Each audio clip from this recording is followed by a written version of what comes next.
말씀은 창세기 9장 1절에서 7절 말씀을 중심으로 해서 의인 노아와 홍수 심판에 대해서 우리가 말씀을 같이 살펴보기를 원합니다. 국민일보 2022년 1월 17일 기사에 네덜란드 목수 요한 휘버스 씨가 실물 크기로 재현한 노아의 방주를 분단 국가인 바로 한국의 평화의 상징으로 기증하기로 했다는 기사가 실려 있습니다. 휘버스 씨가 만든 노아의 방주는 4,000년 전 성경의 인물 노아가 제작한 것과 동일한 규격으로서 2008년부터 시작해서 6년간 심혈을 기울여서 만든 작품이라고 합니다. 방주 길이는 125m, 너비 29m, 높이 26m 크기로 실내 면적이 16,528제곱미터, 약 5,000평 정도이고 약 5,000명의 사람을 태울 수 있는 규모로 제작을 했다고 합니다. 현재 네덜란드 서남부 도시 도르트레이트의 랜드마크가 된 이 방주는 대홍수 때 살아남은 동물의 형상들을 만들어서 거기에 전시하는 전시장이 있고요. 노아 시대의 삶과 그 여정을 체험할 수 있는 성서 박물관이 그 안에 있고요. 그리고 각종 이벤트 공간으로 꾸며져 있어서 전 세계에서 매년 합산 약 100만 명 이상의 관광객들이 발길이 끊이지 않고 이렇게 찾아오는 중요한 문화 콘텐츠라는 것입니다. 그런데 어떻게 섭외했는지 지구 유일의 분단 국가인 이 한반도에 하나님의 평화와 구원을 선사한다는 그 상징으로 한반도에 영구히 정착하기 위해서 올여름에 한국에 온다는 것입니다. 여러분, 방주는요, 실제 사건인 동시에 구원을 상징하고 있습니다. 방주 안에는 구원이지만 방주 밖에는 홍수 심판으로 인한 죽음이기 때문입니다. 홍수 심판이 끝난 다음에 하나님의 말씀을 따라서 노아와 가족과 모든 짐승들이 방주에서 나왔습니다. 방주에서 나온 노아는 하나님께 제단을 쌓고 모든 정결한 짐승과 새 중에서 제물을 지어서 하나님 앞에 번제를 드렸습니다. 하나님께서 그 제물을 받으시고 노아와 그 아들들을 축복하셨습니다. 여러분, 홍수 심판 후에 하나님이 노아와 그의 아들들에게 주신 복이 무엇인가? 그것이 9장 1절 말씀입니다. 생육하고 번성하여 땅에 충만하라. 생육하고 번성하여 땅에 충만하라는 거예요. 하나님이 홍수 후에 노아와 그 아들들에게 복을 주신 것은 심판 자체가 목적이 아니라는 것을 보여주는 거예요. 하나님께서 홍수로 세상을 심판하신 목적은 생명이 있는 모든 것을 다 멸절시키려는 것이 아니라는 거예요. 심판을 통해서 새로운 시대를 여시려는 거예요. 죄악에 관영하는 소망이 없는 세상을 멸하고 소망이 있는 새로운 시대, 바로 하나님이 꿈꾸는 그 하나님의 나라를 이루시려는 거예요. 그래서 에레미야 3장 3절에는 그래서 뭐라고 말합니까? 하나님께서 인생으로 고생하게 하시며 근심하게 하는 것은 하나님의 본심이 아니다. 이렇게 말씀합니다. 우리가 고난받고 고생하며 근심하는 것은 하나님의 본심이 아니라는 거예요. 심판 자체가 목적이 아니라는 거예요. 하나님의 본심은 뭐예요? 우리에게 미래와 희망을 주려는 거라는 거예요. 그래서 에레미야 29장 11절에 뭐라고 말합니까? 너희를 향한 나의 생각을 내가 하나니 평안이요 재앙이 아니라 너희 미래의 미래와 희망을 주는 것이다. 이걸 주려고 하나님께서 심판을 하시고 때로는 고난을 주시고 그랬다는 거예요. 그러므로 고난을 이기는 믿음의 사람이 되려면 고난은 결말이 아니라 과정인 것을 알아야 돼요. 뭐라고요? 고난은 결말이 아니라 과정이다. 자, 따라서 해봅시다. 고난은 결말이 아니라 과정이다. 고난은 결말이 아니라 과정이다. 고난을 통한 목적이 있으니까 그것이 끝이라고 생각하지 말라는 거예요. 그런데 홍수 심판 후에 하나님께서 주신 복이 여러분 많이 들어본 복 같지 않아요? 어디서 많이 들어봤죠? 생육하고 번성하여 땅에 충만하라. 하나님께서 홍수 심판후에 노아에게 주신 복이 어디서 많이 들어본 복 같아요? 어디서 들어봤어요? 창세기에서 들어봤잖아요. 인간을 창조하신 다음에 아담과 하와에게 주신 복과 동일해요. 아담과 하와에게 주셨던 동일한 복을 홍수 심판 후에도 동일하게 말씀하시는 이유가 뭘까요? 세상을 창조하시고 아담과 하와에게 생육하고 번성하여 땅에 충만하라 이렇게 축복을 주셨는데 홍수 심판 후에도 노아에게 동일하게 말씀하셔요. 이것은 뭘 말해줍니까? 인류를 향한 하나님의 선한 뜻이 변하지 않았음을 말해주는 거예요. 세상을 창조하시고 주신 말씀, 세상을 심판하시고 주신 말씀 동일한 것은 아직 이 세상을 향하신 그 하나님의 선한 뜻, 그 하나님의 선한 계획이 변하지 않았음을 보여주고 있다는 거예요. 영원전에 우리를 향한 하나님의 뜻은 무엇입니까? 하나님의 형상의 모양대로 인간을 만들고 그 형상의 실체이신 하나님이 나를 성전 삼아서 함께 사는 하나님의 나라를 이루는 거예요. 이게 영원하신 하나님의 뜻이었어요. 그 뜻을 이루기 위해서 세상을 만들고 인간을 창조하신 것입니다. 그런데 하나님이 인간은 하나님이 주신 그 자유의지로 하나님께 순종해서 영생을 얻는 대신에 마귀의 유혹에 순종해서 타락한 죄인이 되고 말았잖아요.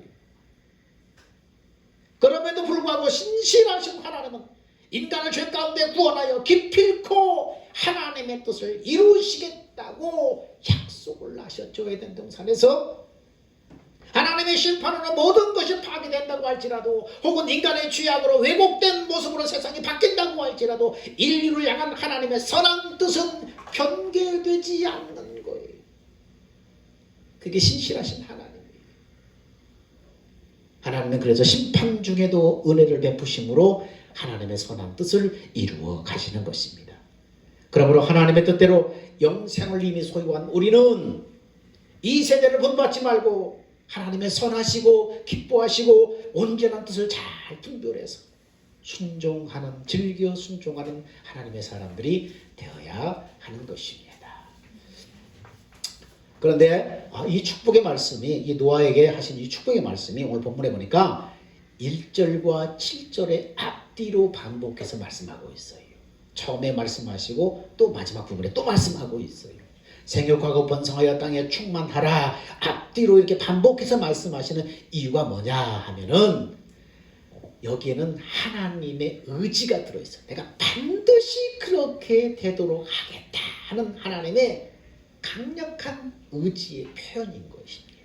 노아와 가족들이 방주에서 나왔을 때 땅에 존재하는 모든 것들이 다 멸절되어서 황량했을 것입니다. 그때 하나님께서는 생육하고 번성하여 땅에 충만하라고 반복하여 말씀하시는 것은 내가 반드시 너희로 하여금 생육하고 번성하여 땅에 충만하게 할 것이다. 하나님의 강한 의지를 표현하는 것입니다. 여러분, 사람은 약속을 해도 능력의 한계 때문에 지키지 못할 때가 있어요. 근데 하나님은 어떻게 해요? 전지전능하신 하나님이셔요. 하나님은 주권적인 당신의 은혜로 당신의 선한 뜻을 이루어 가시는 여호와 하나님이에요. 한번 말씀하시면 반드시 그 말씀을 이루시는 여호와 하나님, 참 하나님이셔요. 그러므로 하나님의 약속을 붙잡고 믿음으로 나가는 사람은 반드시 그를 통해서 일하시는 하나님의 일하심을 경험하게 되는 것입니다. 에브라함 링컨은 19살 때, 미국의 에브라함 링컨 대통령이 있죠. 19살 때 뉴올리언즈의 노예 매매 시장에 가서 구경한 일이 있었습니다. 거기 가서 구경하는데 보니까 한 가족인데 아버지와 어머니와 딸이 각각 다른 집에 팔리게 된 거예요. 각각 헤어져서 다른 집에 이제 갈 수밖에 없는 상황에 이르렀을 때 서로의 목을 껴안고 떨어지지 않겠다고 흐느껴 울다가 강제로 이게 찢어지는 분산되는 그 비참한 광경을 그는 보고 잊을 수가 없었어요. 그는 이 처참한 비극을 보고 이렇게 외칩니다. 언젠가 때가 오면 저 저놈의 노예제들을 내가 반드시 때려 부수고 말겠다. 그렇게 그는 다짐했습니다. 그 가슴 속에 맺힌 그 사명감이 그로 하여금 수많은 역경과 실패를 극복하고 위대한 일을 성취하게 만듭니다. 그는 이 사명감을 가지고 23살 젊은 나이에 주의회의 출마를 했어요. 근데 낙선하고 말았어요. 이후에 51세의 대통령이 되기까지 수많은 실패와 낙선을 거듭했습니다. 얼마나 힘들었는지 신경쇠약에 시달릴 정도로 그렇게 고통을 당하고 힘들었어요. 근데 그는 포기하지 않았습니다. 다시 일어났습니다. 대통령이 된 다음에 그는 이렇게 말합니다. 내가 실패했을 때에 사단은 너는 끝장났다고 말했다. 그러나 하나님은 실패 경험을 가지고 더 커다란 일에 도전하라고 내게 말씀하셨다. 나는 사단의 얘기보다 하나님의 음성에 귀를 기울였다. 이렇게 고백을 하고 있습니다. 여러분, 하나님은 신실한 분이셔요. 환난 날에 하나님의 음성에 귀 기울이는 자, 하나님의 약속을 붙드는 자에게 내일이 있는 것입니다. 미래가 있는 것입니다. 소망이 있는 것입니다. 고난 중에 그러므로 이유를 묻지 말고 약속을 붙잡으십시오. 반드시 선으로 하나님이 우리를 인도해 주실 것입니다. 하나님은 주권적인 은혜로 당신의 뜻을 이루어 가십니다. 이 성경은 이 거의 모든 갈피마다 이 사실을 말씀하고 있습니다. 주권적인 은혜로 당신의 뜻을 이루어 가시는 거예요. 하나님은 이방인들이 그들의 길을 가도록 내버려 두셨습니다. 그러나 반대로 이스라엘은 자신의 언약 백성을 삼으셨습니다. 하나님의 주권이에요. 장자 이스마엘은 거의 모든 축복을 받지 못한 채 쫓겨났습니다. 반대로 늙어서 나온 이삭은 약속의 자녀가 되었습니다. 마음이 넓고 용서를 아는 내서는 눈물로 축복을 받지만 구했지만은 받지 못했습니다. 반대로 지렁이 같은 야곱은 유산을 받았고 귀있을 그릇으로 빚어졌습니다. 신약 성경에서도 마찬가지입니다. 하나님은 자신의 진리를 지혜롭고 슬기 있는 사람들에게는 숨기시고 어린아이 같은 사람들에게 나타내셨습니다. 바리새인과 서기관들은 그들의 길을 가도록 내버려 두셨습니다. 그러나 세리와 창기들은 주님의 사랑에 끌리게 하셔서 복음 안에 들어오게 하셨습니다. 하나님의 아들의 탄생은 우주 역사상 가장 위대한 사건입니다. 그러나 이 사건을 모든 인간에게는 알리지 않았습니다. 대신에 베들레헴의 무식한 목자들과 먼 이방 나라의 동방 박사들에게는 하늘의 별로 알리셨습니다. 하나님의 모든 나라의 천사를 보내서 아들의 탄생을 알리는 쪽이 훨씬 쉬웠을지 모릅니다. 그러나 그렇지 않았어요. 그렇게 하지 않았어요. 하나님의 온 인류가 그 보를 주목하게 하는 것, 그 하늘의 별을 주목하게 하는 일이 전혀 어렵지 않았어요. 그러나 하나님은 그렇게 하지 않았어요. 왜입니까? 하나님은 당신의 주권적인 은혜로 자신의 뜻을 이루어 가시기 때문입니다. 당신의 주권적인 은혜로 자신의 뜻대로 그 하나님의 뜻을 이루어 가시는 하나님이셔요. 그러면 하나님의 주권적인 은혜로 하나님의 뜻을 이루어 가신다면 그러면 우리 할 일은 무엇인가? 하나님의 주권적인 은혜로 하나님의 뜻대로 이루어 가신다. 우리 할 일은 없겠네? 안 돼. 우리 할 일은 무엇입니까? 하나님 이런 하나님 분이라는 것을 알면 그럼 우리는 할 일이 무엇입니까? 하나님이 일하실 수 있도록 하나님께 기회를 내어드리는 거예요. 하나님의 일은 하나님이 하셔요. 그런데 하나님은 하나님의 뜻을 구하며 하나님께 기회를 내어드리는 사람을 통해서 일하신다는 거예요. 그러면 하나님의 뜻을 구하며 하나님께 기회를 내어드린다는 것이 뭔가? 어떻게 하는 게 하나님의 뜻을 구하며 하나님께 기회를 내어드리는 것인가? 기도하는 일입니다. 기도하는 것이 바로 그 일이에요. 기도라는 것이 뭐예요? 내가 원하는 것을 얻기 위해서 떼쓰는 것이 아니라 하나님의 뜻을 이루기 위해서 기도하는 거예요. 그래서 기도는 하나님께서 나를 통해서 일하시도록 자신을 내어주는 거예요. 그러므로 우리는 범사에 기도보다 앞서지 말아야 하는 거예요. 하나님의 일을 이루어 가시는데 당신의 뜻을 구하며 당신 앞에 자신을 내어놓는 사람들을 통해서 일하신다는 거예요. 하나님의 뜻을 이루어 가신다는 거예요. 그것은 기도하는 일입니다. 그러므로 범사에 우리는 기도보다 앞서지 말아야 합니다. 기도보다 앞서게 되면 자신의 판단에 옳은 대로 행동하게 됩니다. 여러분, 보는 눈으로 판단하는 것은 사실을 쫓아가는 거예요. 내가 보고 느끼는 것, 이 보는 것은 사실을 쫓아가는 거예요. 그때 우리는 사실은 볼지 몰라도 진리를 보지는 못해요. 사실은 볼 수 있어도 진리는 보지 못하는 거예요. 이스라엘 백성들이 사무엘에게 왕을 구하면서 뭐라고 말했습니까? 사무엘상 8장 5절 보니까 그에게 이르되 보소서 당신은 늙고 당신의 아들들은 당신의 행위를 따르지 아니하니 열방과 같이 우리에게 왕을 세워 우리를 다스리게 하소서 요청합니다. 사실이 뭐예요? 팩트가 뭐예요? 당신은 늙었어요. 당신의 아들들은 당신의 행위를 따르지 않아요. 사실을 보게 되면 원망 불평이 나옵니다. 그런데 뭡니까? 하나님의 손길은 보지 못합니다. 여러분, 이스라엘 백성들이 왕을 구하는 것은 잘못된 게 아니었어요. 하나님의 계획 안에 이미 들어있었어요. 창세기 17장 6절에 보니까 내가 너로 심히 번성케 하느니 나라들이 내게 쫓아나와 열왕이 내게로 쫓아나리라. 이미 하나님의 계획 가운데 들어있어요. 근데 그들은 어땠어요? 눈으로 판단하는 사실을 쫓아갔어요. 하나님의 손길을 보지 못했다는 거예요. 기도보다 앞서게 되면 자신의 판단에 옳은 대로 소견에 옳은 대로 행동하게 되는 것입니다. 기도보다 앞서게 되면 하나님보다 또 앞서게 됩니다. 하나님보다 앞서서 내 눈에 보이는 해결 방안을 찾아서 급조하게 됩니다. 기도하면 하나님의 때와 뜻을 기다리지 않고 세상의 방법대로 반응하는 것은 나의 삶 가운데 하나님이 나의 왕이 되지 못하도록 하는 거예요. 그러나 기도하면서 잠잠히 기다리면 상황 뒤에 있는 하나님의 손길을 보게 되는 것입니다.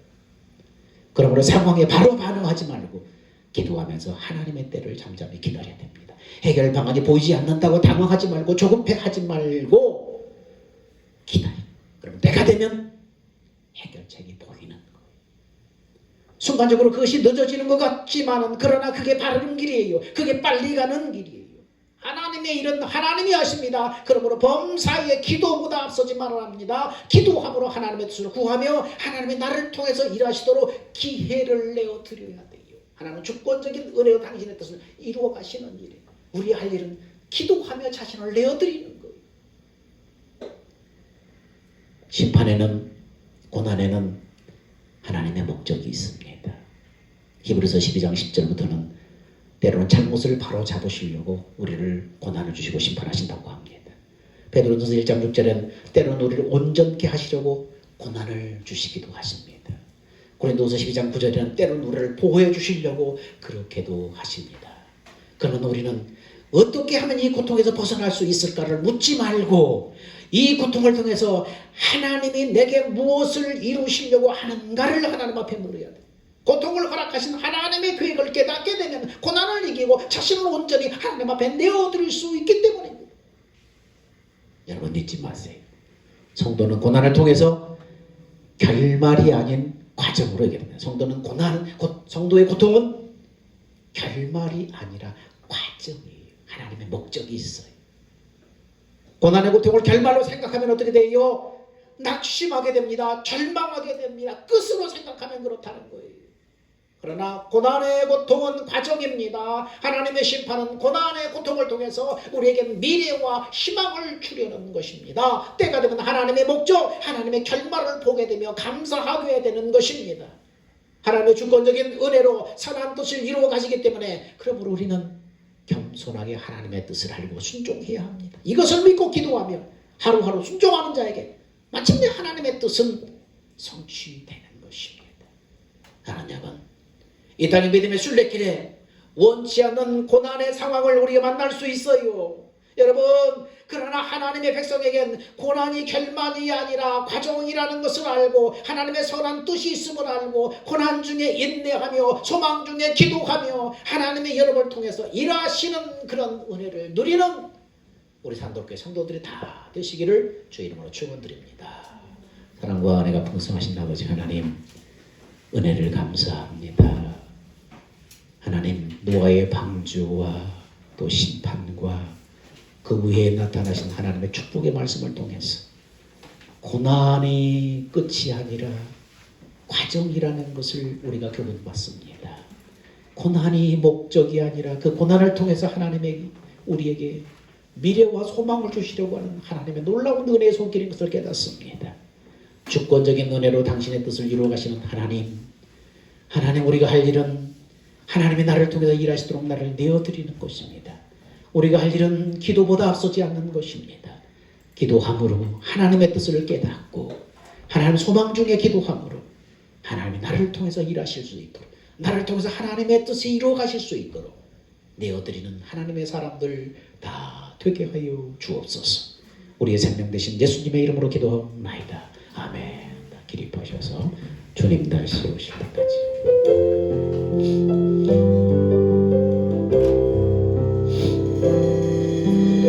주님 다시 오실 때까지 나는 이 길을 가리라. 좁은 문 좁은 길 나의 십자가 지고 나의 가는 이 길 끝에서 나는 주님을 보리라. 영광의 내 주님 나를 맞아주시니 주님 다시 오실 때까지 나는 일어나 달려가리라. 주의 영광 온 땅 덮을 때 나는 일어나 노래하네. 사모하는 저에게 온 세상 주시고 내 사모하는 저에게 영광의